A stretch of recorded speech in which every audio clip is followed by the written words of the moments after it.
guys, it's Caitlin, and today I'm going to make a super cute Valentine's Day little embroidered sweatshirt.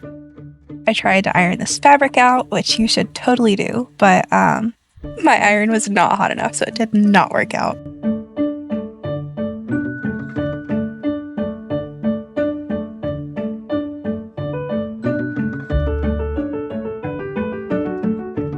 So I pinned that down to my sweatshirt, which you could totally embroider this first and then attach it. If you have very sensitive skin and you don't like wearing undershirts, that would be better for you. It'll be a lot less itchy, but I did not care. I did it directly on the shirt.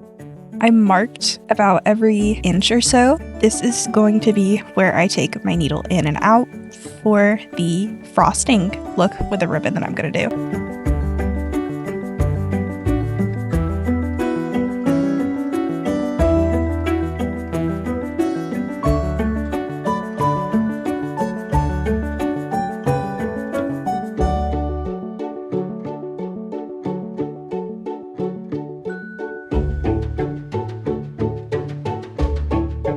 So then now I take my embroidery needle and you can do this with regular thread or embroidery thread, but I'm going to go with embroidery thread because I did not have any regular thread on me at the moment.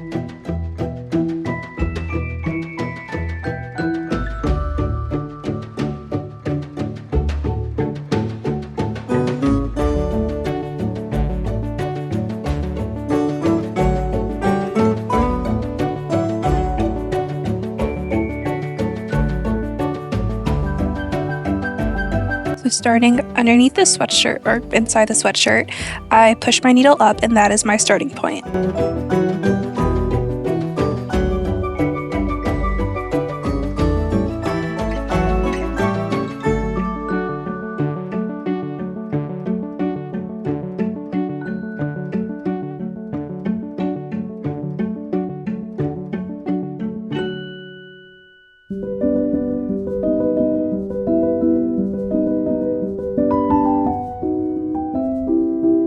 I'm going to kind of tie down a rolled piece of this ribbon to start with. I'm not going to cut the ribbon until I'm at my stopping point because I don't want to cut too short.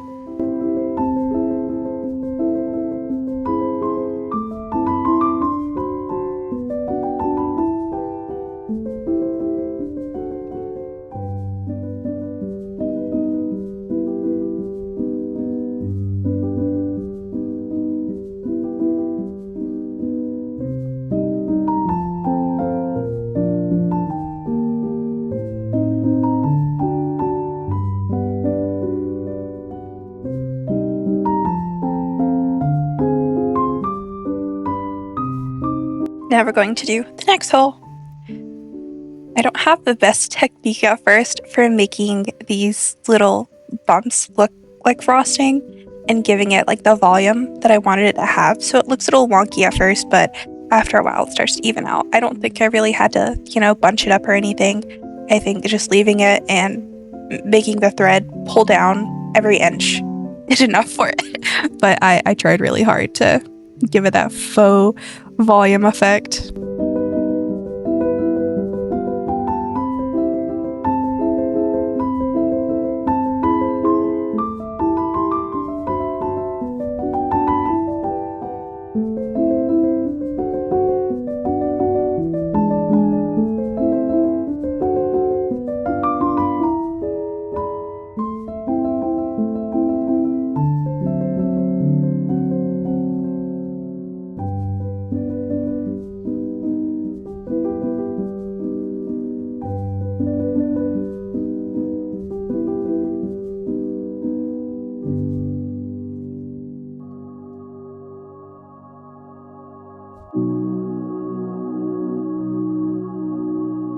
Now we repeat the same step all over again, and we're going to continue doing this all the way around the heart. If you have trouble keeping this in place, you could definitely pin this down while you're working.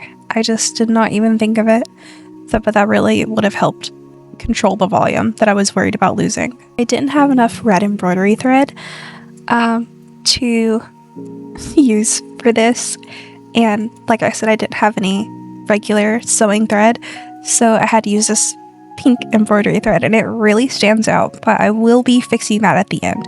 But if you don't want to add that last step that I did, you can definitely just use thread that blends in a little bit better with the ribbon that you're using. After the top border's frosting is done, I try to hide where I started initially by going back over it again and trimming it as close as I could. Then I add a layer of frosting to the bottom. Now it's time for the beadwork, which is my favorite part. I did end up finding some thread. It was like on my bobbin though. I don't know where my actual spool was. So I plan out what I'm going to do first. I always do it in marker. It's okay if it shines through a little bit. I really don't mind. It's just for me, so I'm not too picky. So I start by just doing 2 or 3 beads at a time because this is going to be worn, so I want it to be a little durable. I always recommend taking your needle and your thread back through your beads, but you should especially do this if it's letters or something in a particular shape, or if it's something that you're going to wear, because things, lose their tightness and their tension, and it's very important that your beads do not just fall off of your shirt while you're just out and about one day. Or if you're trying to hand wash it, it would suck if your beads just suddenly go into the water and you can't collect them, and they go right down the drain.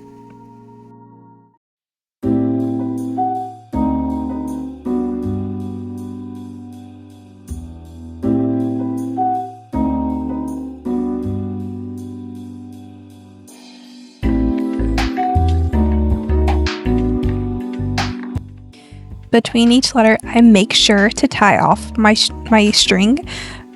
I probably wouldn't do this if I was embroidering a little tighter or if it wasn't a word, but since there are letters, I'm really making sure that if one letter falls apart, all my letters are not falling apart. After I finish the letters, I go back and I add these little, I think they're called bugle shape beads. And I just got a pack of them, and I absolutely love how they look like little sprinkles, so I was super excited to add them all around. You can't really tell, but they're in 3 different colors. There's a scarlet red, there's a red with an orange undertone, and then there's a pink that looks very much red under this light.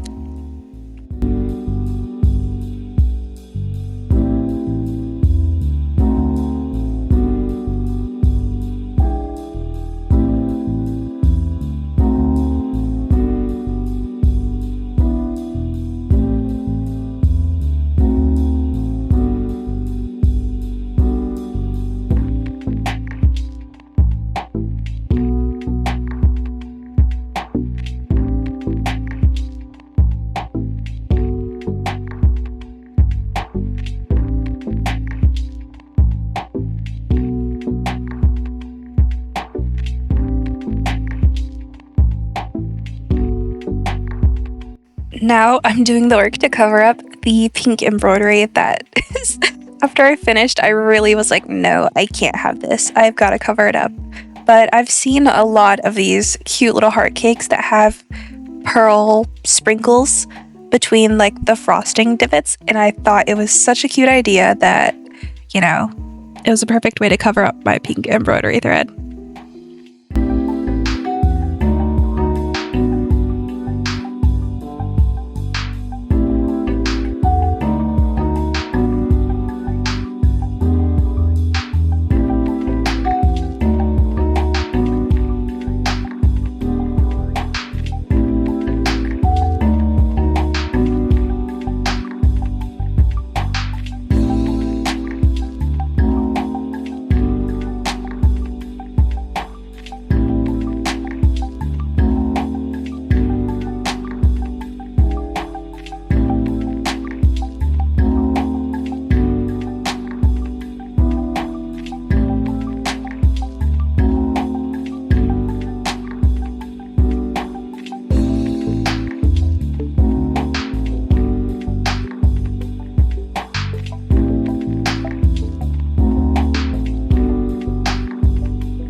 wanted to add these really cute bows if you have any stains on your sweatshirt, because it was for a different project. This is a great way to cover them up.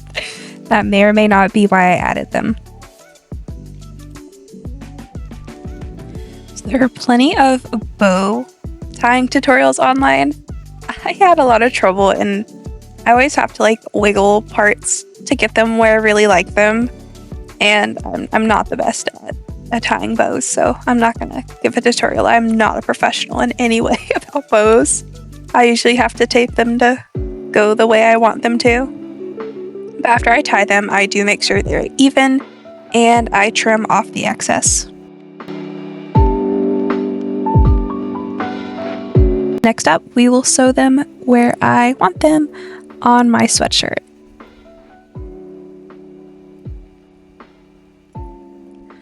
I was inspired to do this sweatshirt because of one that I saw in a store. I thought it was such a cute idea to do like a little Valentine's heart cake. But first of all, I don't really wear gray, and second, the whole thing was like machine embroidered, and I just don't like that texture on my skin at all. So I thought that this would be a really cute project to take on, and I'm really happy with how it turned out.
Thanks for watching. I'm super proud of how this turned out, and if you do this, please tag me wherever you post it.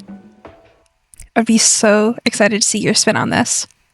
And I'm excited to wear this like literally everywhere in February. Bye!